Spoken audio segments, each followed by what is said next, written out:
Rusia dapat menghancurkan Brussels dalam 15 menit dan mengubahnya menjadi tempat parkir. Jadi begitulah. Tidak ada lagi penyangga.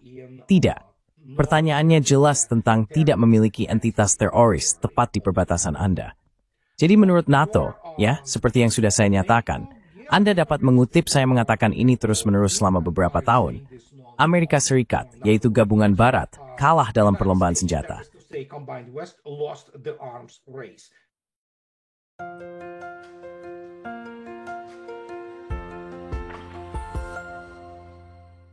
Hello everybody. This is Pascal from Neutrality Studies. Halo semuanya, ini Pascal dari Neutrality Studies. Dan hari ini saya berbicara dengan Andrei Martyanov, salah satu analis militer yang lebih brilian di luar sana, yang telah melawan banyak propaganda perang barat di blognya dan di YouTube selama beberapa tahun terakhir. Andrei juga penulis beberapa buku, di antaranya America's Final War, Disintegration, Indicators of the Coming American Collapse, dan yang terakhir, namun tidak kalah penting, Losing Military Supremacy, The Myopia of American Strategic Planning. Dan dia memiliki lebih banyak buku di luar sana sebenarnya. Dan izinkan saya menambahkan satu kata lagi, yaitu di blog Andrei yang disebut Reminiscence of the Future di Blogspot. Dia menampilkan salah satu kutipan paling bijak yang pernah saya baca. Jika Anda menginginkan perdamaian, maka siapkan anggur. Dan saya menganggap hal-hal seperti itu sangat serius. Jadi Andrei, saya pikir Anda mengatakan hal-hal yang sangat bijak. Pasal seni bahasa sememian. Tidak. Jack Daniels, Everett.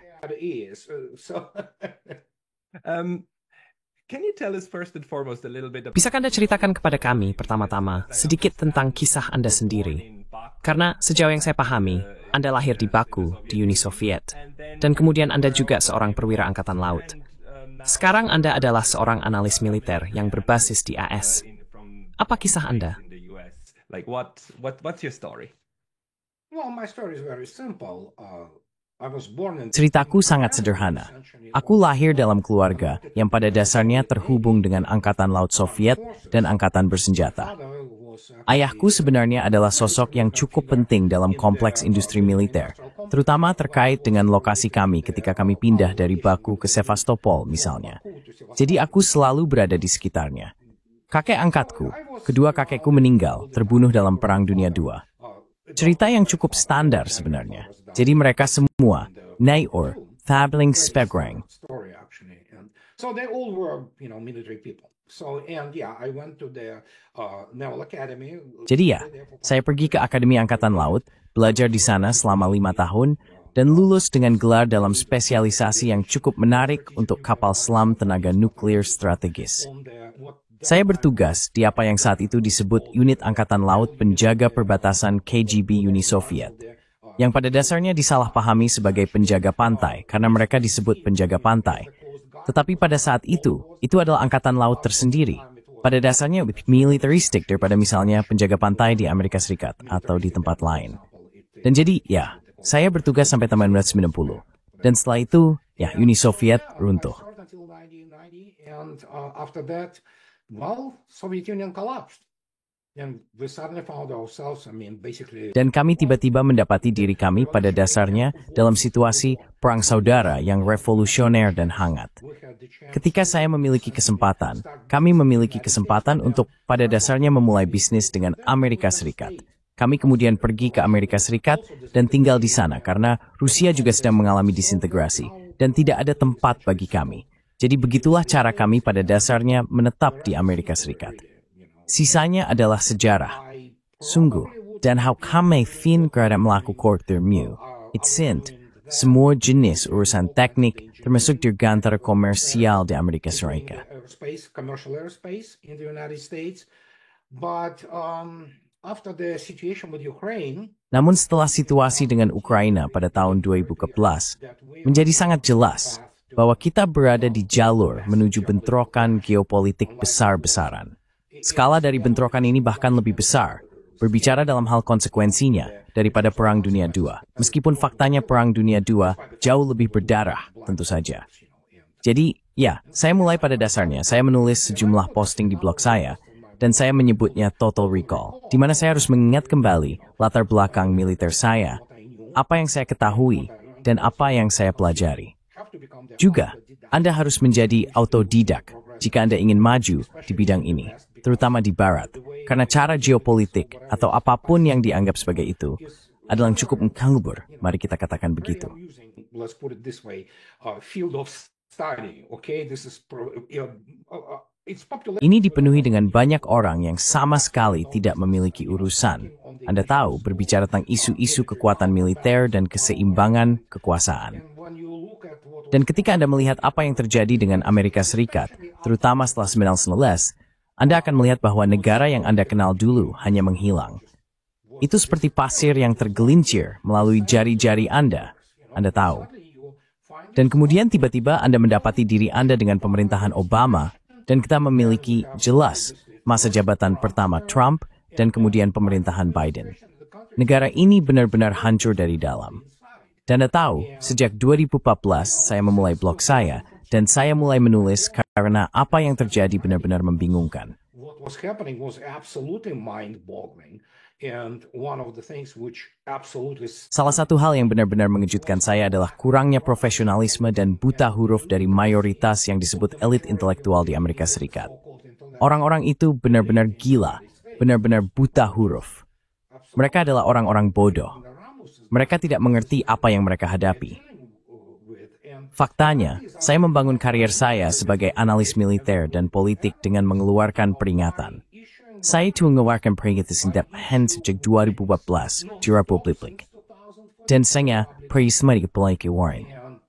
Beberapa orang berkata, oh, bagaimana Anda teknik? Mudah menemui, karena tidak memiliki alat memiliki ibsenim.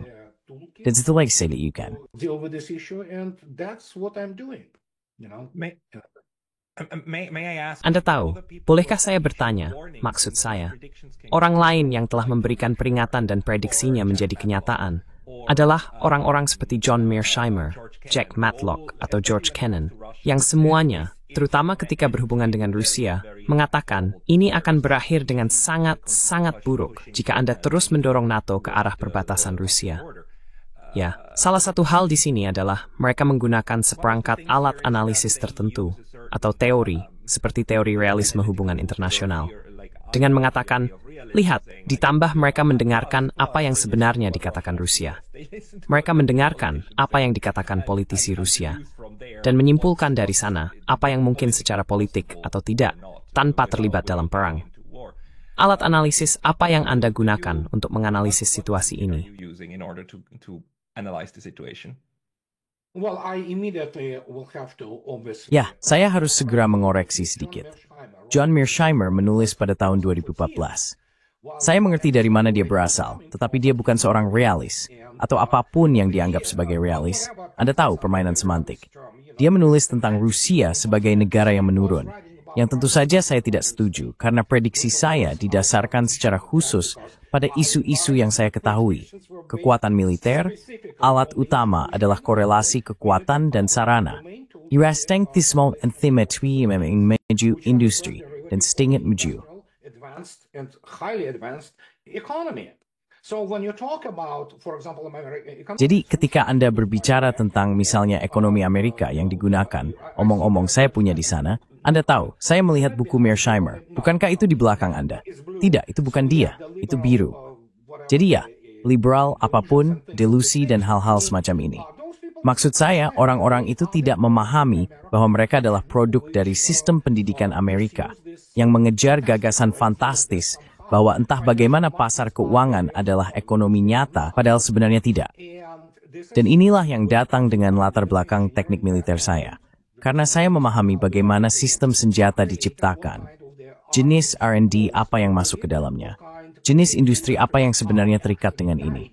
Karena itulah alat utama. and that's the main toolkit. It's obviously very difficult to explain it in a Jelas sekali sangat sulit untuk menjelaskannya dalam beberapa kata. Misalnya, dalam batas waktu wawancara yang cukup singkat. Tapi intinya adalah Anda harus melihat hal-hal yang nyata. Jadi ya, jelas keuangan itu penting sebagai darah yang memberi makan tubuh, bisa dikatakan dari ekonomi. Tapi yang penting adalah hal-hal yang nyata. Dimulai dari hal sederhana, yang disebut CNC, Indeks Komposit Kemampuan Nasional, yang mencakup 6 parameter, mulai dari produksi baja hingga potensi mobilisasi. Tapi yang paling penting adalah yang dikemukakan oleh Geoffrey Barnett. Jangan disalahartikan dengan Coralie Barnett yang tak tertandingi, tidak ada hubungan sama sekali, yang pada tahun 1992 mengemukakan Matbas Bebet. Geoffrey Barnett, not to be mistaken with the incomparable Coralie Barnett, no relation whatsoever, who in 1992 posited those 14 points on the why, for example, West is leading the world, not anymore. Tentang mengapa, misalnya, Barat memimpin dunia, tidak lagi. Dan dari 14 poin yang dia jelaskan, apa kriteria utama untuk mendefinisikan apa yang pada dasarnya adalah keunggulan dan kepemimpinan? Dari 14 poin tersebut, 12 terkait dengan kemampuan industri yang sebenarnya, mulai dari produksi sebagian besar barang jadi, industri dirgantara, sistem senjata, dan hal-hal semacam ini, hingga R&D kami yang paling maju, ilmu pengetahuan dasar, dan hal-hal semacam ini. Dan Hangmert Stalins Wisslip, Memreiki, dan in the low system allward, tisdays einen get sudat dit spoor merkakring. Financial system of the world, which is already also doesn't control. And then, of course, this funny point about the... Dan kemudian, tentu saja poin lucu ini tentang menjalankan otoritas moral dan kepemimpinan moral, yang juga telah sepenuhnya hilang. Dan ketika Anda melihat ini, luar biasa. Hal-hal Barnett ini sangat mendekati apa yang misalnya Marxis, dan bukan Marxis vulgar, tetapi terutama Marxis yang diubah oleh misalnya ekonomi Stalin, pada dasarnya sedang mengajarkan. Anda tahu apa? Anda harus membangun industri yang nyata. Anda ingin bermain geopolitik terapan yang serius? It's simply them bone complex militer industry, nyething van de sitshoordstalendingeth, en effect voor chaff. Deadly effective weapons which work.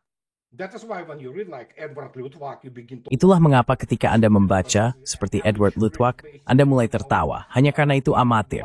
Pada dasarnya Anda tahu mengoceh tentang beberapa hal yang tentu saja tidak ada di sana.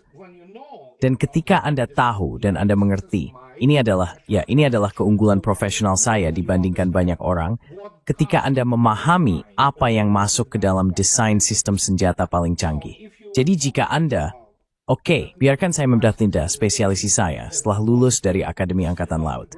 Spesialis dalam navigasi gyro-inersial dan kompleks sistem rudal strategis. Sistem rudal strategis Angkatan Laut, yang pada saat itu adalah Delta I, Delta II, Proyek 667B dan BD, kapal selam rudal strategis. B and BD strategic missile submarines. And after that you have Dan Anda tahu itu, jelas, Anda memiliki pilihan untuk bertugas di kapal selam atau kapal selam serangan cepat.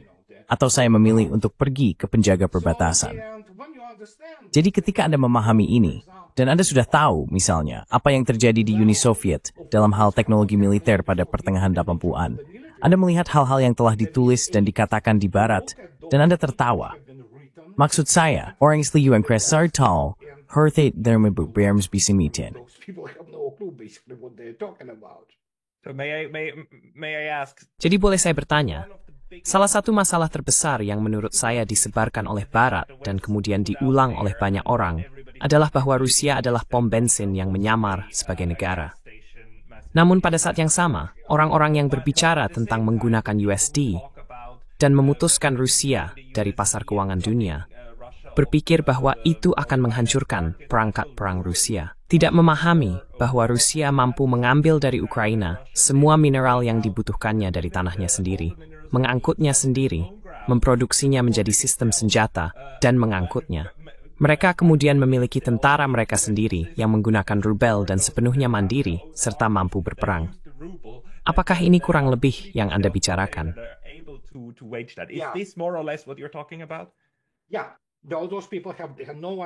Ya, semua orang itu tidak tahu apa-apa. Dan faktanya mereka masih satu trik bonus, mereka sangat buta huruf. Dan terutama ketika Anda melihat secara intensif dalam kaitannya dengan Rusia, itu saya menggunakan istilah ini, Solzhenitsinifikasi. Sejarah Soviet dan Rusia telah disolzhenitsinifikasi hingga ke titik absurditas total, di mana orang-orang bahkan tidak mengerti bahwa secara matematis itu tidak mungkin. Seperti Anda tahu, klaim bodoh tentang 60 juta orang terbunuh. Anda tahu seperti dalam Perang Dunia II ya. Maka saya seharusnya tidak duduk di sini. Anda tahu jika 60 juta orang telah terbunuh. Ini matematika dasar. Tetapi Anda memiliki orang-orang ini yang terus-menerus muncul, menciptakan delusi tersebut. Terutama ketika Anda melihat gerakan pembangkang Uni Soviet dan Rusia dan semua yang disebut spesialis Rusia itu. Hanya karena mereka bisa berbicara bahasa Rusia, mereka bukan spesialis. Mereka bukan cendekiawan. Mereka mengerti hal pertama ekonomi nyata. Detain saja mengerti into Rusia modern. And of course, they don't understand anything about modern Russia. But these are the type of the people which are all. Tapi inilah tipe orang-orang yang ada di seluruh lembaga AS. We see the result. Akibatnya, kita melihat kemana semua ini mengarah. And Pada dasarnya, berbicara tentang semua itu, karena mereka adalah orang-orang yang hanya bisa melakukan satu hal. Mereka berpikir bahwa entah bagaimana Uni Soviet runtuh karena perang di Afghanistan, yang omong-omong Uni Soviet tidak kalah. Dan entah bagaimana untuk beberapa alasan, mereka berpikir itu disebabkan oleh perang dingin dan campur tangan Barat. Tidak, itu tidak ada hubungannya dengan itu. Uni Soviet runtuh karena masalah strukturalnya sendiri, terutama masalah etnis dan mempertahankan kekaisaran mereka, yang memerlukan begitu banyak usaha dan biaya. Dan biaya itu terutama ditanggung oleh rakyat Rusia. Jadi apa yang bisa katakan? And so, but what can I say? You have to. Those people do not. Anda harus, orang-orang itu tidak memiliki, seperti yang sudah saya nyatakan, dan buku terbaru saya tentang itu adalah Echo Chamber. Ini adalah orang-orang yang tidak suka berita buruk. Mereka tidak bisa menghadapinya, karena sebagai pengecut, kebanyakan dari mereka, runtuhnya dunia mereka yang nyaman, hangat, seperti ruang gema. Nah, pada kenyataannya, Anda melihat apa yang terjadi pada Amerika Serikat. Bagaimana negara itu pada dasarnya dijalankan ke tanah, mengalami deindustrialisasi, dan selalu sangat dilebih-lebihkan sebagai kekuatan militer. Dan sekarang kita memiliki apa yang kita miliki, dan kita memiliki pergeseran tektonik dengan proporsi bersejarah. Pergeseran paradigma sekali dalam setengah milenium jika Anda mau. Dan orang-orang itu masih tidak mengerti apa yang menimpa mereka. Dan mereka tidak bisa. Do you what do you think, or who do you think? Siapa menurut Anda orang-orang yang memahami ini dengan benar? Ketika saya menyebut orang-orang di masa lalu, seperti George Kennan atau seseorang yang masih ada, Jack Matlock, duta besar AS terakhir untuk Uni Soviet. Jack Matlock, ya. Apakah mereka memahami Rusia dengan benar? Dan kemudian setelah mereka datang ke kosongan ini, ditambah ruang gema yang kemudian hanya memperkuat persepsi ini, keinginan untuk melihat Rusia sebagai kekuatan menengah yang kalah. Ya. Middle power. Yeah. Jack Matlock is only one of them. Jack Matlock adalah salah satu dari sedikit orang yang benar-benar memahami hal itu dengan baik. George F. Kennan, Anda tahu meninggalkan kenangan indah. Anda tahu pada pergantian abad, saya percaya. Itu adalah tulisan yang sangat bagus. Tetapi sekali lagi, bahkan George F. Kennan tidak memahami dampak dari era Soviet. Dia tidak mengerti bahwa jika bukan karena era Soviet, pada dasarnya, Uni Soviet, Rusia bersejarah, akan dikalahkan oleh kekuatan bersatu Eropa yang dipimpin oleh, tentu saja, Adolf Hitler dan Nazi Jerman. Nimnang naris dimetsekal, Nazi Jerman, tidak tuaba, ovent fourth and two boosts It was European affair altogether. So, and many people forget that. Jadi banyak orang lupa bahwa pasukan poros sebenarnya termasuk pasukan Rumania, Finlandia, dan Italia. Mereka memiliki divisi SS Prancis, divisi Spanyol, dan sebagainya. Ketika Anda melihat sejarah, seperti yang sudah saya katakan, satu-satunya hal yang baik dilakukan oleh Akademi Amerika secara umum adalah menciptakan narasi. Mereka memiliki beberapa fakta yang mereka susun untuk menyesuaikan narasi tersebut. Pada kenyataannya, setelah berbicara review Serafini Jasmal, Crucian now, tab act sefarkswer, to completely kidding in mind of Thurin Moktorth without this. Now the viewer from Arith to Temeda Andu. Establishing causality. Some of them, they don't do that because they are wild people and they need to, Karena mereka adalah orang-orang liar, dan mereka perlu, Anda tahu, mereka dibayar oleh USAID atau semacamnya. Yang lain, karena mereka bukan orang yang sangat cerdas. Anda bisa melihat Mr. McFall, Michael McFall. Dia adalah contoh klasik dari Akademi Stanford, bisa dibilang. Orang ini adalah, orang bodoh bersertifikat. Tapi inilah dia. Dia adalah, Anda tahu, pakar Rusia dari AS. orang ini tidak akan bisa berdiskusi dengan siapapun yang berpendidikan baik tentang isu-isu yang berkaitan dengan sejarah sebenarnya. Bukan omong kosong, Anda tahu, yang dia, dan sekali lagi, ini berlawanan. Dia pada dasarnya memiliki narasi dari orang-orang yang pada dasarnya oposisi dan elemen pinggiran di Rusia. Are essentially opposition and fringe elements in Russia. And now these people for Dan sekarang orang-orang ini, selama 3 tahun, seperti yang ditulis dengan indah oleh Tolstoy tentang Napoleon di Borodino, menanggung beban pertempuran ketika dia takut, Anda tahu, seperti dalam mimpi buruk ketika penjahat mendekatinya, dan dia akan memukulnya dengan kekuatan besar. Tetapi sebaliknya tangannya lemas, dan dia tidak bisa melakukan apa-apa. Dan sama halnya di sini. Orang-orang ini benar-benar berpikir bahwa pada tahun 2022, mereka bisa, seperti yang mereka katakan, menyingkirkan rezim Putin, berpikir bahwa orang Rusia akan bangkit, karena mereka akan terkena sanksi. Orang-orang itu tidak tahu apa-apa, maaf saya katakan. Dan sekarang, selama 3 tahun, mereka telah menjalani kengerian ini. Anda tahu bagi mereka.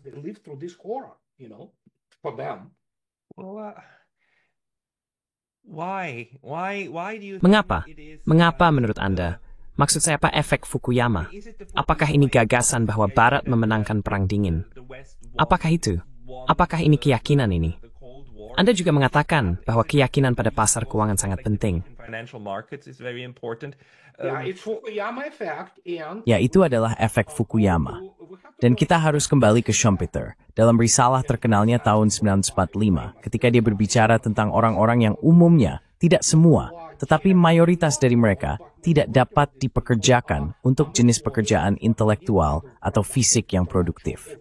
Dan sebagai hasilnya, mereka menciptakan lingkungan di mana mereka menetapkan kriteria mereka sendiri untuk sesuatu, seperti Edward Luttwak. Maksud saya lucu, orang itu mungkin tidak akan bisa mengadakan percakapan dengan siapapun yang benar-benar berpendidikan dengan baik. Jadi, Anda memiliki sekelompok orang ini, kebanyakan dari mereka dengan semua, ya, dan saya mengerti saya mungkin, Anda tahu menginjak wilayah seseorang, tetapi semua ilmu palsu itu, seperti ilmu politik atau sejarah, yang diciptakan dari, Anda tahu beberapa, Anda tahu ide tentang demokrasi atau semacamnya. Dan mereka benar-benar percaya itu.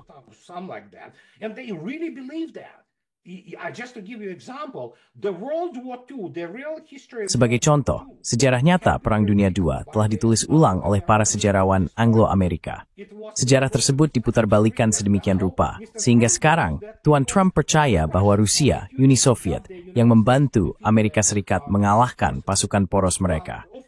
Tentu saja, Uni Soviet dan Tentara Merah membantu dengan memusnahkan 80% dari pasukan terbaik yang bisa dilemparkan poros kepada mereka. Tapi inilah kenyataannya, dan Anda tidak bisa mengubah ini. Penyakit ini telah berkembang sedemikian jauh, sehingga sekarang kita memiliki orang-orang tanpa pengetahuan serius, keterampilan, dan hal-hal seperti itu yang diperlukan untuk memahami konflik dan geopolitik abad ke-21.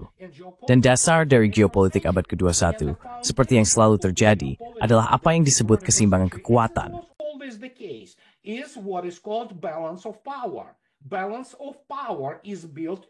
Keseimbangan kekuatan dibangun di sekitar korelasi kekuatan dan sarana. Korelasi kekuatan dan sarana adalah ilmu yang diajarkan kepada orang-orang militer, tingkat strategis operasional yang serius dan nyata. Ini melibatkan banyak matematika dan banyak data yang dapat diverifikasi dan jelas tentang, misalnya, masalah industri aktual dan senjata yang dihasilkan oleh industri ini. Jika tidak, apa yang Anda dapatkan? Anda mendapatkan gigo klasik, atau sampah masuk, sampah keluar. Model-model yang mereka buat adalah sampah mutlak. Anda bisa membuangnya karena tidak berfungsi, karena mereka tidak memiliki input yang benar yang mereka butuhkan. Mereka tidak dapat hidup dengan kenyataan dari input tersebut, karena itu merusak dan menghancurkan sudut pandang mereka, narasi mereka.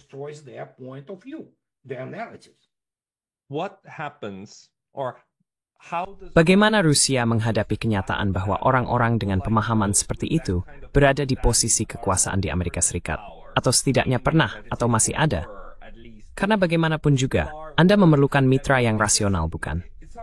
Bahkan dalam perang, terutama ketika memiliki senjata nuklir, Anda memerlukan mitra rasional yang dapat meningkatkan atau menurunkan skala berdasarkan keputusan rasional. Det finns det kan handla årsspårningsstämmelsen där som kan sad det demställesestänk. Bistr mana aktor rasional di sisi lain menurut Ms. Biasing? How does the rational actor on the other side deal with that fact? First, there is certain Pertama, ada lingkaran tertentu di Amerika Serikat.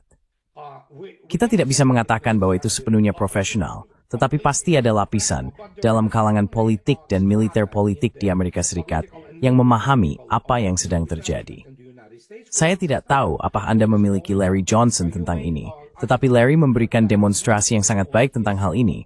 Ketika, misalnya, analis dari CIA datang dengan hal-hal yang bertentangan dengan narasi dan keinginan politik dari kalangan politik di Washington, dan mengatakan, tidak. Ini bukan cara kerjanya.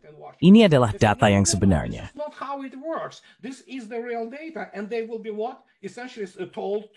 Dan mereka akan bagaimana? Pada dasarnya, diberitahu untuk tidak peduli. Jadi, ada orang di luar sana yang memahami hal ini. Misalnya tidak semua, tetapi banyak orang dengan pangkat kolonel atau katakanlah brigadir jenderal yang terlibat di tingkat kepala staf gabungan dan Pentagon, perencanaan operasional umum, dan isu-isu ISR, intelijen, pengawasan, pengintaian. Mereka tahu cerita ini, dan ceritanya sangat memberatkan misalnya. Dalam kasus ini, bagi pemerintahan Biden, semua hal yang berteastetan. Tetap banyak tidak melakukannya. Mereka memiliki hipotek, dan memiliki pensiun yang harus bank silver. Mereka bin berjung house birthday, the same. Expecting they have families and things like that. So they cannot go out and say. Jadi mereka tidak bisa keluar dan Anda tahu mengatakan seperti yang kadang-kadang dilakukan orang-orang terhormat. Ini lencana saya, Anda tahu. Tapi ini semua omong kosong. Jadi yang Anda dapatkan, Anda memiliki Menteri Pertahanan siapa? Lloyd Austin, Anda orangnya, Raytheon. Anda tahu, ini semua kembali ke Eisenhower. Ini sangat korup.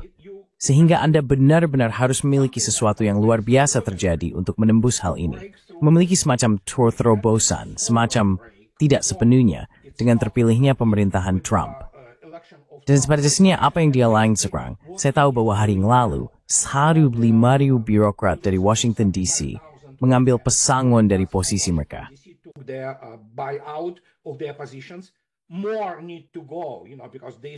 Lebih banyak yang perlu pergi. Anda tahu, karena ini adalah negara dalam. Orang-orang ini menginginkan status quo. Dan mereka berpikir bahwa entah bagaimana dengan menciptakan tipu muslihat ini. Dan Anda tahu, kata-kata tentang segala sesuatunya berjalan baik. Mereka entah bagaimana mengubah kenyataan mereka.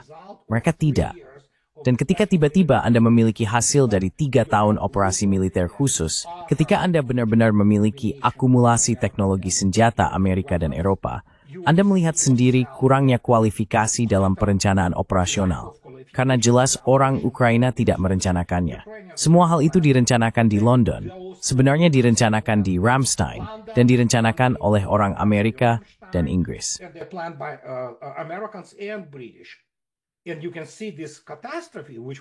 Dan Anda dapat melihat bencana yang sedang terjadi ini.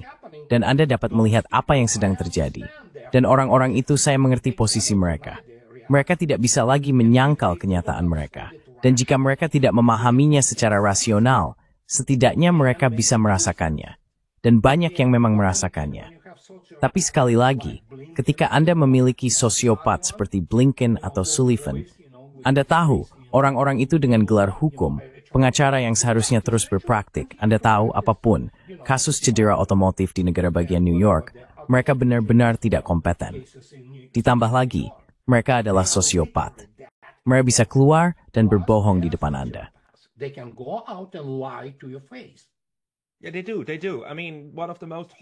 Ya, mereka melakukannya. Maksud saya, salah satu hal paling mengerikan yang pernah saya lihat adalah Blinken berdiri di depan kuburan di Ukraina, meratapi semua orang muda yang mati yang dia kirim ke kuburan ini. Seolah-olah itu bisa dihindari. Dan orang-orang telah berteriak keras tentang hal itu, tetapi tidak didengarkan. Apakah ini momen besar pertanggungjawaban bagi AS dan bahkan lebih lagi bagi Eropa, Barat kolektif bukan?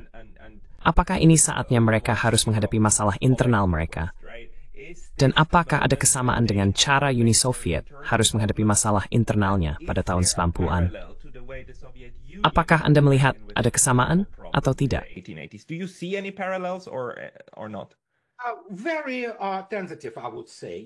Sangat tentatif, saya akan mengatakan. Anda tahu Uni Soviet memiliki masalah yang sama sekali berbeda. Anda tahu menghancurkannya jika Anda mau. Belum lagi, tentu saja, satu-satunya kesamaan yang saya katakan adalah elit yang sangat korup. Tetapi puncak Partai Komunis, katakanlah puncak Komite Sentral dan hal-hal semacam itu, dan elit Moskow tersebut, mereka ingin menjual Uni Soviet. Mereka ingin, Anda tahu, pada dasarnya mengambil alih harta besar yang ada di sana. Anda tahu, dan mereka ingin mengintegrasikan diri mereka ke dalam gabungan Barat. Dalam hal korupsi dan ketidaktahuan elit, ya, ada beberapa kesamaan, karena pada dasarnya elit gabungan Barat sedang mengalami pembusukan total dalam istilah manusia. Dan Anda tahu akademis.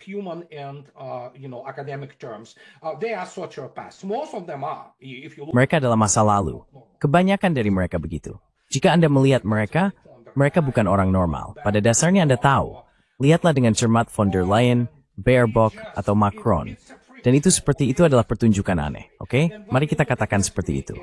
Dan ketika Anda melihat dengan cermat akademi dan para ideolog itu, ya, ada Fukuyama 2.0, 3.0, segala macam. Anda tahu, orang-orang seperti Andre Bernard Levis.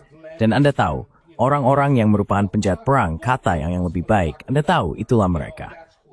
Kemudian, pada itu, tidak ada cara mereka bisa memperbaiki diri. Sudah selesai. Di Amerika Serikat, Anda masih memiliki Trump. Apakah dia baik? Tidak. Apakah dia hasil terbaik yang mungkin? Tidak.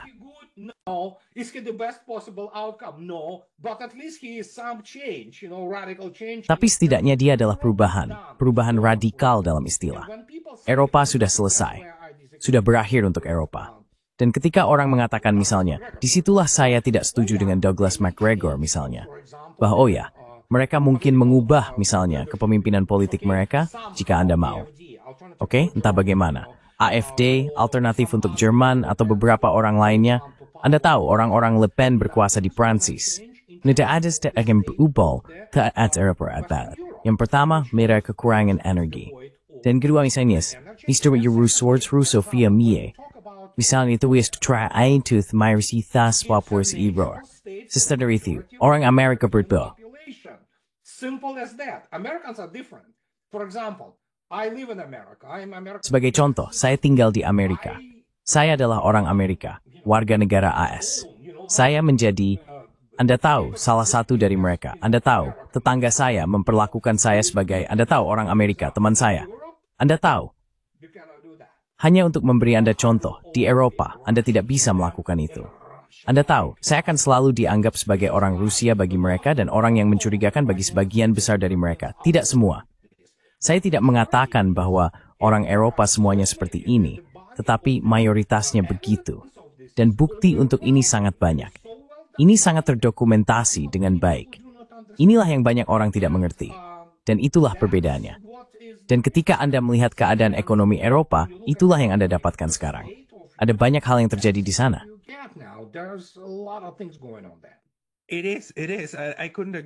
Memang benar. Saya sangat setuju. Tapi saya punya pertanyaan tentang istilah ini, karena baru-baru ini saya menyadari bahwa kita mungkin salah menamainya, karena Rusofobia mengimplikasikan ketakutan terhadap Rusia. Dan yang mulai saya sadari adalah bahwa tidak ada ketakutan. Jika ada ketakutan, Anda tidak akan bertindak seperti itu.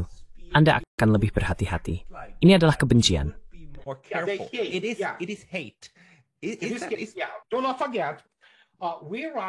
Jangan lupa, bagi banyak orang, kami orang Rusia dianggap sebagai manusia rendahan. Kami selalu begitu. Ada sekali lagi paradoks. Jika Anda melihat dengan cermat misalnya pada elit Inggris, oke, mereka bukan elit. Ini adalah kumpulan orang yang terbelakang. Dan ini adalah kumpulan orang yang paling menjijikan. Tapi maksud saya, mereka memandang orang Rusia sebagai manusia rendahan.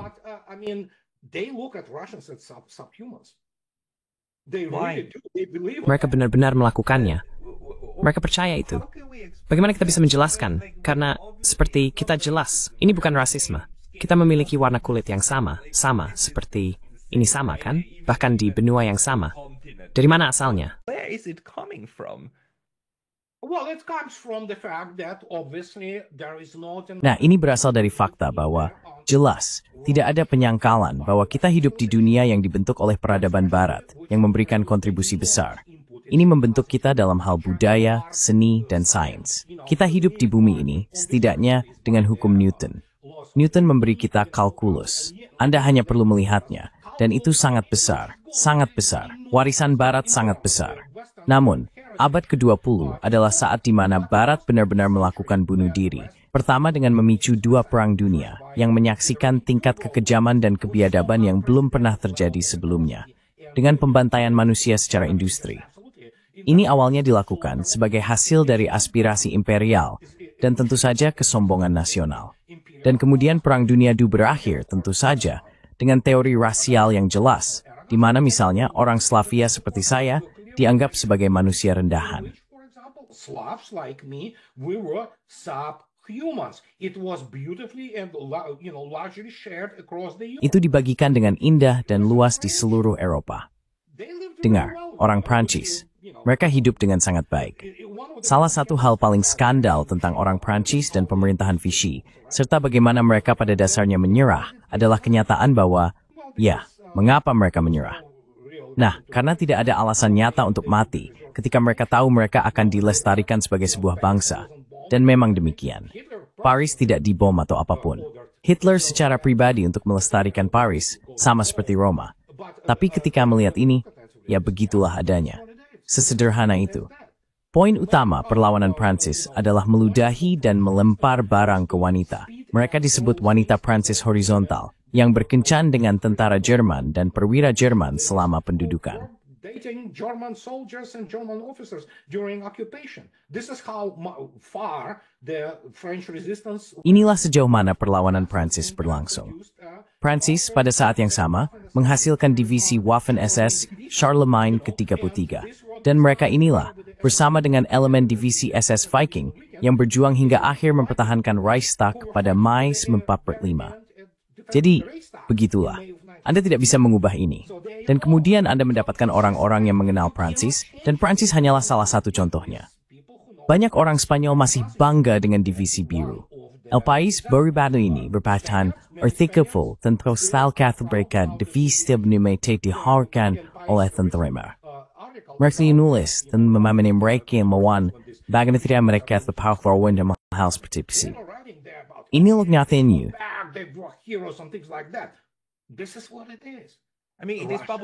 Maksud saya, itu muncul lagi setahun yang lalu ketika Kanada menghormati seorang Nazi Ukraina, bukan? Sentimen semacam itu, apapun yang anti-Rusia pasti dianggap baik, bukan? Bahkan jika itu adalah Nazi. Ya. Ya, jadi begitulah. Parlemen Kanada, ya, itu pada dasarnya adalah manifestasi atau contoh A dari apa yang disebut Barat Gabungan. Anda tahu, saya harus mengakui bahkan mereka yang ada di media pelacur di Amerika Serikat mencatat hal itu. Tapi seluruh dunia seperti, ya tentu tidak apa-apa. Itu terjadi. Indah moment sortable. Seperti balas. Ya, ups, ya. Bagaimana Anda maksud saya? Anda menyaksikan itu dari dalam lingkungan yang begitu terpengaruh oleh semua narasi ini. Bagaimana Anda secara pribadi menghindari disonansi kognitif ini?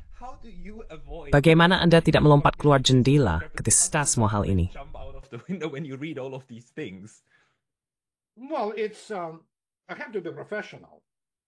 Ya, saya harus profesional. Saya menulis buku tentang itu. Jadi ketika saya melihat titik bifurkasi baru ini bisa dibilang, saya keluar dan menulis buku. Anda tahu, sebenarnya buku terpenting saya bukanlah 3 yang kita bicarakan. Itu adalah buku kedua, yang berjudul Sebuah Revolusi Nyata dalam Urusan Militer. Editor saya memohon kepada saya, dia memohon jangan terlalu banyak menggunakan matematika. Jangan gunakan matematika. Dan saya harus, maksud saya, tidak yang salah setelah ungkapan ini, maningnya sedikit, tetapi itu sudah authority. Yumanam amthulal. Saya menyatakan, pen ini sudah berakhir untuk Barat. 6 years ago, I stated it's over for the West. They lost the arms race. Period. It's simple. Mereka kalah dalam perlombaan senjata. Titik. Sesederhana itu. Masalahnya adalah mereka, dan sekali lagi, mereka tidak memiliki strategi. Ketika Anda melihat jenis pendidikan militer di barat gabungan, terutama di Eropa, itu adalah lelukon. Mereka tidak memiliki perwira yang benar-benar kompeten di sana. Anda tidak bisa, Anda tahu. Dan ketika Anda melihat ini, Anda berpikir, ya ampun, apa yang mereka pikirkan. Dan Anda mengerti bahwa mereka delusional. Dan tentu saja didorong oleh, kita sudah menetapkannya dari Stoninsik, Russofobia, tetapi kebenaran. Dan mereka yang membenci Rusia. Dan mereka membencinya karena satu alasan. Apakah membenci? Does this have? I study international relations, right? Maksud saya mempelajari hubungan internasional, bukan? Saya mencoba memahami bagaimana dunia ini, yang sekarang terdiri dari 8 miliar orang, bergerak. Dan bagian dari bagaimana dunia ini bergerak adalah melalui negara-negara ini, kolektif orang-orang ini, berinteraksi satu sama lain. Dan satu hal yang saya lihat dalam Perang Dunia Kedua adalah bahwa bagi Jepang, sangat sulit untuk membaca apa yang terjadi di Eropa. Sehingga mereka beberapa kali benar-benar seperti Sufnet Sanchat Smorn Jepavna. In mathang kabinet mereka, because mereka mati intuent Roth. Between the 39 and 42 collapsed. Because things in Europe happened, Karena hal-hal di Eropa terjadi seperti pada awalnya, mereka berpikir seperti kita semua berperang melawan Uni Soviet, dan mereka bergabung dengan itu. Kemudian mereka berpikir sekarang adalah Roma, Berlin, Moskow. Jadi Tokyo juga menambahkan dirinya pada tahun 41. Dan Matsuoka kembali dan berkata seperti kemenangan besar. Kami memiliki fakta netralitas dengan Rusia. Kami sekarang akan mendorong secara kolektif melawan Amerika. Dan kemudian datang Barbarossa, dan mereka terkejut, seperti, apakah itu? Dan mereka ada yang terbaik pada saat itu, bukan? Atau bukan yang terbaik dan yang terbaik, tetapi orang-orang yang berkuasa. Jadi, apakah itu seperti kesalahpahaman? Tidak mampu memahami apa yang dimaksud oleh yang lain? Apakah itu secara inherent tertanam dalam sistem, atau tidak? Is that inherently baked into the system or not?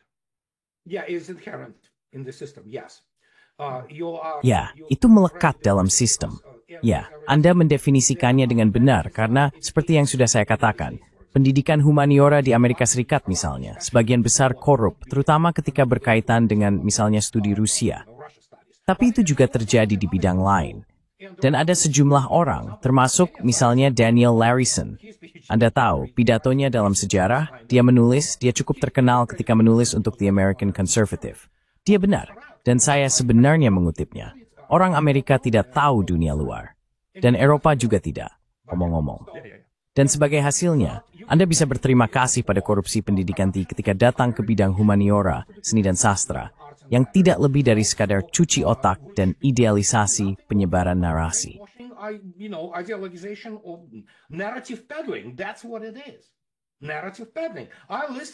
Itulah yang terjadi, menjual narasi. Saya baru-baru ini mendengarkan wanita ini. Dia mengajar sejarah dan strategi, tanda kutip.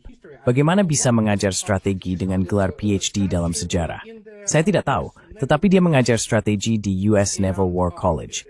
Dan apa yang bisa saya katakan? Sarah Payne. Ketika saya mendengar apa yang dia bicarakan tentang Rusia modern, saya seperti, Anda pasti bercanda. Maksud saya, dia terjebak di antara tahun 1982 dan 1989. Dan dia bahkan tidak mengerti bahwa apa yang hasilkan hanyalah. Dia berkata, jika diktator Putin menghabiskan lebih banyak uang, Anda tahu dari aspek senjata mewahnya. Omong-omongnya, sistem senjata revolusioner yang tidak dimiliki Barat.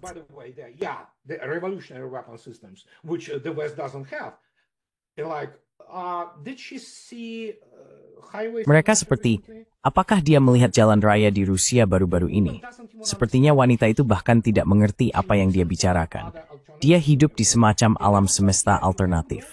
Dan kemudian, tentu saja, ya ada orang-orang dari semua itu, Anda tahu, selama di Berkeley, yang merupakan tempat yang buruk, daerah San Francisco, atau di suatu tempat, atau dari mereka masuk, mereka mendarat di, jika mereka berhasil, mereka mendarat di Moskow. Dan kesan pertama mereka, sekejutan budaya. Ke New York terlihat seperti, Vancouver County, desa, atau pameran daerah. Dan mereka pergi ke St. Petersburg, mereka pergi ke Yekaterinburg, mereka pergi ke Sochi. Yekaterinburg, they go to Sochi. You have to understand, they experience cognitive dissonances, which some Anda harus mengerti, mereka mengalami disonansi kognitif, yang kadang-kadang beberapa orang menyesuaikan diri, tetapi bagi yang lain, dunia mereka runtuh, dan mereka mengembangkan lebih banyak kebencian. Ukrainians and Russians. Ini sama seperti misalnya kasus dengan orang Ukraina dan Rusia. One of the reasons for the hate Bagi banyak orang Eropa, salah satu alasan kebencian, terutama ketika Anda melihat semua kota dan desa di Inggris atau Prancis, bahkan Paris, adalah seluruh sindrom Paris. Itu adalah nama dari masalah nyata. Menurut fenomena ini, terutama minoritas Asia, membayas dan Paris yang curhat tertentu. Nona bonang, bunyi, dan jalan sempit, menara Eiffel terlihat seperti tidak ada pak, dan mereka kejuat. Dan semua ini dinyatakan menang sampai ke Rusia. But a verse is stated about those guys who make it to Russia. And then they see those modern highways, those... Dan kemarin por amin berakhir bersaf morningi, gunung dong to a lengthy, udri sang to a guy, rubrici you to sali step thingy. Himmer more out, then to give ang or hat to hayopa. No ang ropa, it more por and upon skesho. In his came. Dan percayalah, ada banyak orang Eropa yang merasa tersinggung yang tidak menerimanya dengan enteng ketika saya memberitahu mereka bahwa Anda akan menjadi miskin. Bukan karena Anda tidak dapat mempertahankan ekonomi Anda dengan harga energi yang Anda miliki sekarang. Dan Rusia tidak menjual ini lagi. Orang Rusia sudah mengalaminya. Jadi silakan. Biarkan mereka membeli dengan harga 3 kali lipat. Kemudian lihat kemana semuanya pergi. Ini akan mengalami deindustrialisasi. Dan itu sudah berlangsung sebelum anti-year bra. Dan itu hal lain. So in this sense, and I agree with you. Jadi dalam hal ini, dan saya setuju dengan Anda, apa yang akan diderita Eropa selama setidaknya 20 tahun ke depan adalah akibat dari kesalahan mereka sendiri. Namun, lubang itu sekarang sudah begitu dalam dan struktural sehingga tidak ada cara untuk menghindarinya, bukan? Bisakah Anda berbicara sedikit tentang reaksi yang kita lihat saat ini? Kita berbicara pada 15 Februari 2025. Dan Donald Trump baru saja mengumumkan bahwa dia telah melakukan panggilan telepon dengan Vladimir Putin dan bahwa mereka berdua ingin mengakhiri perang. Menteri Luar Negeri dan Menteri Pertahanannya sama-sama mengatakan, kita butuh perdamaian. Perdamaian adalah yang kita inginkan. Perdamaian adalah yang akan terjadi. Kematian harus diakhiri. Maksud saya, sekarang orang Amerika yang memaksa proses ini dari pihak Barat. Maksud saya, bukan berarti Rusia tidak mencoba. Tapi sekarang itu kan ang on meju chov. Dan Eropa terkejut. Mahaps berita, itu hemobothusan sa itu, tampak mi, merapnya kami. Ini benar-benar gila lagi. Akstant. Quite insane again. What's your impression? Oh, it's very simple impression. I've been on record for many Oh, years. itu adalah kesan yang sangat sederhana. Saya sudah mencatat ini selama bertahun-tahun. Eropa bukan subjek hubungan internasional. Itu adalah objek. Dan bukan hanya itu. Mereka benar-benar tidak memahami siapa mereka. Dan elit mereka jelas tidak. Dan ya, mereka adalah santapan bagi Amerika Serikat. Maaf, Amerika Serikat juga ingin makan. Tebak apa? Eropa akan sudah menjadi cukup untuk dilihat. Misalnya Angkatan Udara Kerajaan Belanda. Mereka akan dipaksa menerima F-35 mereka. Lalu senjata Amerika yang tidak berguna, itu akan terjadi. Dan salah satu alasan mengapa itu akan terjadi adalah karena mereka juga telah mengalami deindustrialisasi. Dan kualitasnya juga menurun dalam apa yang mereka lakukan. Ada hal yang sangat menarik, yang tampaknya tidak terkait, tetapi memiliki segalanya dengan ini. Not related, but it has everything to do with this. If you take a look at, America for all its... Jika Anda melihat Amerika dengan segala kekurangan dan, ya, masalah besar, negara ini tetap menjadi kekuatan super. Secara ekonomi, Amerika Serikat tidak sebesar yang ingin dipikirkan oleh dirinya sendiri. Tetapi tetap saja. Dan jika Anda melihat secara mendalam edisi Oktober 2024 dari majalah Car and Driver di Amerika Serikat yang merupakan publikasi otomotif paling terhormat, dari 25 mobil terlaris di Amerika Serikat, tidak ada satupun mobil Eropa. Tidak satupun. Tidak ada Mercedes, tidak ada BMW, apalagi mobil Prancis dan sejenisnya. Semua Anda tahu Amerika, jelas Jepang, Korea, dan sebagainya. Tidak ada satupun mobil Jerman atau Eropa lainnya. Itu memberitahu Anda sesuatu, dan Amerika memiliki sumber daya. Tidak semuanya, tetapi dia memilikinya. Eropa tidak. Dan itulah kalimatnya, kurang lebih. Dan itu akan mempengaruhi, karena kita berada pada skala Kardashev. Anda tahu, jenis-jenis peradaban. Oke?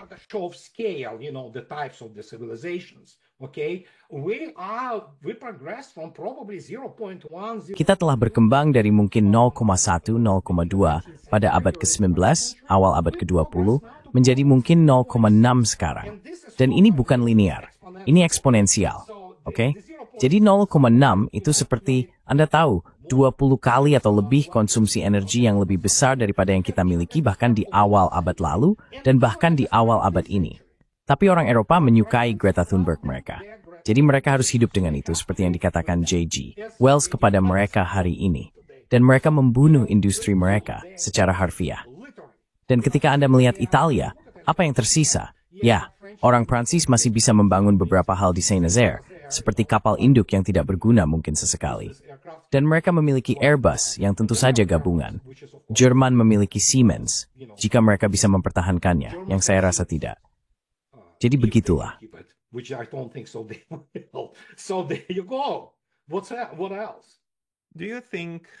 Apalagi, menurutmu maksudku, ini adalah proses yang panjang, bukan?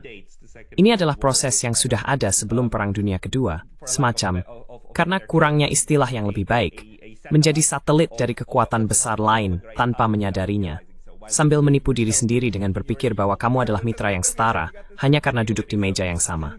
Itu sangat lucu. Tapi cara Ukraina pada suatu saat kesadaran akan meresap bahwa mereka tidak pernah lebih dari sekadar medan perang dan penyedia tenaga kerja, bukan?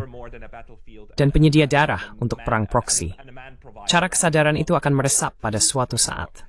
Apakah menurutmu orang Eropa akan pernah mengerti bahwa mereka juga telah dimainkan selama lebih dari 80 tahun? Atau apakah ketidaktahuan tentang realitas begitu dalam, sehingga mereka akan terus menipu diri sendiri, bahkan untuk dekade-dekade berikutnya?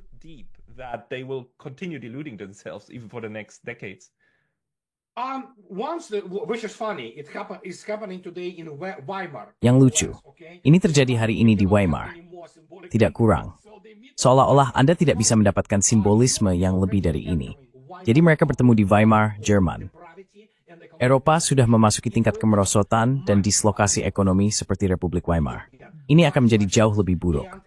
Dan stimulus ekonomi jelas sangat penting. Nah, bagi kaum intelektual, apapun yang kita pahami dari kata ini, Anda bisa semacam menilai kembali hidup Anda.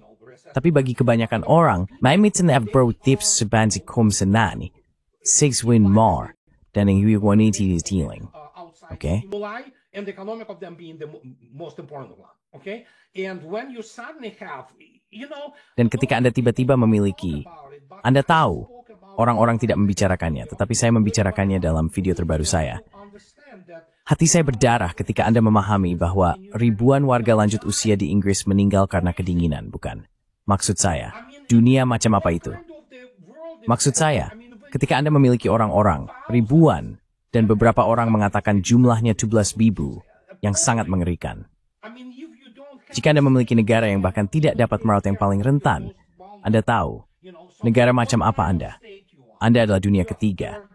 Dan ya di luar sana Anda tahu, tetapi tempat-tempat wisata, London pada dasarnya adalah tempat yang buruk, seperti halnya Paris, misalnya. Dan ketika Anda melihat ini dengan cermat, apakah itu yang mereka inginkan? Is that what they wanted? The elite certainly did. Para elit tentu saja melakukannya. Tapi sekali lagi, seperti yang sudah saya katakan, ketika sosiopat, Anda tahu menjadi bukan kecelakaan, bukan kesalahan, tetapi fitur dan kriteria utama untuk masuk ke politik di Eropa. Apa yang Anda harapkan? Anda memiliki Annalena Baerbock. Dia seorang idiot. Dia seorang idiot yang berputar 360 derajat. Anda memiliki Liz Truss yang benar-benar bodoh. Dia adalah Perdana Menteri Inggris Raya yang datang dan mengatakan kepada Lavrov bahwa Voronezh, wilayah bersejarah Rusia, harus diberikan kemerdekaannya. Itulah tipe orang-orangnya. Mereka adalah orang bodoh. Dan begitulah adanya. Anda melihat Biden lagi seperti Solomon atau Blinken. Mereka adalah sosiopat mutlak tanpa keterampilan apapun. They are absolute sociopaths without any skills. In other words, the West didn't. Dengan kata lain, Barat tidak menghasilkan negarawan sejati sejak bagaimanapun kita menilainya, dan banyak di antaranya benar sejak George Bush Sr. Setelah itu dari Bill Clinton hingga, Anda tahu, Bobby hingga Obama, mereka bukanlah negarawan. Mereka bukan orang yang memahami politik, yang memahami bagaimana dunia berjalan. Mereka adalah orang bodoh. Big Willie, dia pada dasarnya berselingkuh dengan wanita kesana kemari, Anda tahu, dan kemudian membunuh orang-orang itu. Anda tahu, jika Anda melihat mereka, itu hanya semacam kebobrokan moral. Pada dasarnya Anda tahu. Dan mereka bukanlah negarawan. Mereka adalah politisi. Dan mereka selalu hanya pandai dalam satu hal, untuk mendapatkan diri mereka terpilih atau terpilih kembali atau tetap dalam kekuasaan politik mereka. Lihatlah Kongres AS. Look at US Congress. And that's the level of people we Dan itulah tingkat orang-orang yang harus kita hadapi. I would like to ask Saya ingin bertanya lebih banyak tentang ini, tetapi saya memiliki satu pertanyaan terakhir yang langsung terkait dengan nama saluran ini. Masalah netralitas, terutama untuk Ukraina. Beberapa orang di lingkaran saya telah mengatakan selama bertahun-tahun, selamanya, Ukraina adalah jenis ruang netral standar di Eropa, seperti Austria setelah Perang Dunia Kedua. Dan Rusia sebenarnya, bahkan dalam rancangan perjanjiannya pada 17 Desember 2021, hampir menyebutkan kebijakan itu. Dan sejak itu, sejak perang dimulai, mereka mengatakan Ukraina harus netral.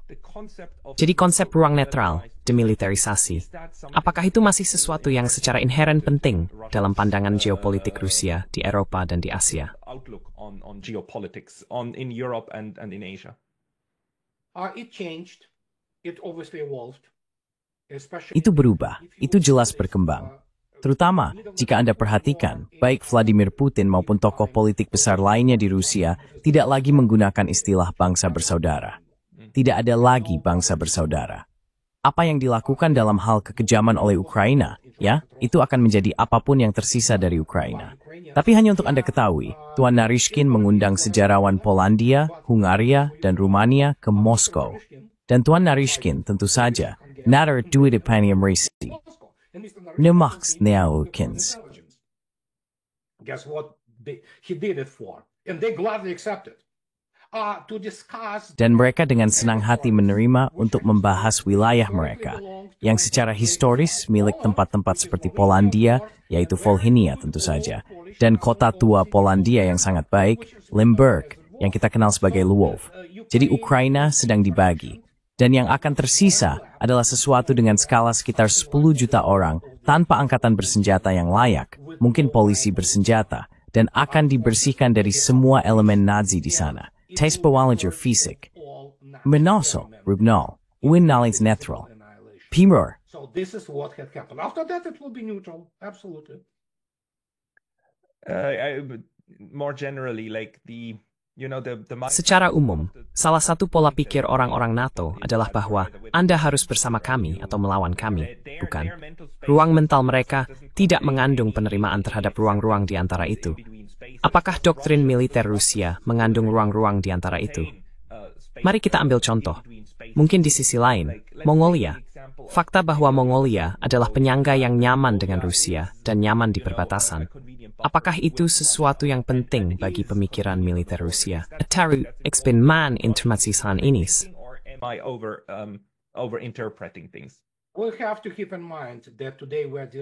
Kita harus ingat bahwa hari ini kita berhadapan dengan paradigma teknologi tembakan jarak jauh. Rusia dapat menghancurkan Brussels dalam 15 menit dan mengubahnya menjadi tempat parkir. Jadi begitulah, begitu banyak untuk penyangga. Tidak, pertanyaannya jelas tentang tidak memiliki entitas teroris secara harfiah di perbatasan Anda. Jadi untuk NATO, ya, seperti yang sudah saya nyatakan, Anda bisa mengutip saya mengatakan ini tanpa henti selama beberapa tahun. Amerika Serikat, yaitu Barat Gabungan, kalah dalam perlombaan senjata. Saya bahkan tidak bisa cukup menekankan betapa terbelakangnya mereka secara militer. Dan mempertimbangkan hal ini jika Anda mengubah frasa terkenal dari Clausewitz, adalah memaksa musuh untuk melakukan kehendak kita. Ya, frasa itu seize atau frenginol kini, bahwa tujuan perang adalah memaksa musuh untuk melakukan data dengan cara pemusnahan fisik yang dapat bersenya. And so it is Gerasimov doctrine, if you wish. Dan jadi itu adalah doktrin Gerasimov, jika Anda mau. Dan tidak, angkatan bersenjata Ukraina akan dimusnahkan secara fisik. Mereka akan benar-benar disaring. Dan begitulah cara pandang Rusia saat ini, Anda tahu. Dan Anda tahu apa? Ada antrean panjang di Bandara Sheremetyevo karena Rusia tidak membiarkan orang Ukraina melakukan apa yang mereka lakukan misalnya pada awal operasi militer khusus. Anda tahu kenapa? Karena banyak dari warga Ukraina yang disebut-sebut memutuskan untuk pergi ke Rusia ternyata adalah aset GUR dan bekerja dengan berbagai organisasi jahat, termasuk melakukan tindakan teroris seperti yang mereka lakukan. Misalnya, merekrut orang yang membunuh kepala mereka. Jadi ya, sudah berakhir. Ini berbeda. So it's like, yeah, it's over. It's different. And so, as per NATO, yeah, they can think whatever. Jadi menurut NATO, mereka bisa berpikir apapun yang mereka mau. Tetapi, seperti yang dinyatakan Al Capone, dengan kata-kata baik dan senjata, Anda bisa mencapai lebih jauh daripada dengan kata-kata baik saja. Dan Rusia memahaminya dengan sangat jelas. Dan mereka memiliki sarana yang misalnya tidak dimiliki oleh Barat gabungan. Dan itulah intinya, keseimbangan kekuatan dan korelasi kekuatan dan sarana. Sesederhana itu. Dan Anda harus memahami bagaimana hal itu berkembang. Seperti yang dikatakan orang kepada saya dalam beberapa kesempatan. Oh, bagaimana Anda melihat ini? Sangat mudah. Anda hanya memberikan kerangka, dan itu saja. Kesimpulan-kesimpulan itu muncul secara alami dari pengetahuan tentang mesin utama, bisa dikatakan, semua penggerak hubungan internasional, geopolitik, dan hal-hal semacam itu. Dan begitu Anda memahami apa itu keseimbangan kekuatan, dan ketika Washington memahaminya, maka setidaknya mereka mulai memahaminya. Then, well, at least they begin to understand it. I will. Sorry. Ya, saya akan melakukannya. Maaf. Saya ingin berbicara lebih banyak tentang kerangka kerja Anda. Tetapi saya pikir kita harus melakukannya di podcast lain, karena kita sudah mencapai 1 jam. Namun, saya ingin mengarahkan semua orang. Anda memiliki blog yang luar biasa, di mana Anda hampir memposting setiap hari di Blogspot. Dan Anda memiliki saluran YouTube sendiri. Apakah ada tempat lain di mana orang harus pergi jika ingin membaca atau mendengar dari Anda? Tidak. Itsugu, tweet hari Greece, hanya dutaitu yang saya mikir. Oke, silakan saya pemesan di deskripsi video ini. Andre, saya simtype pertelandiga asal wasanol Grega. Terima kasih. Thank you. Senang sekali, and Sky.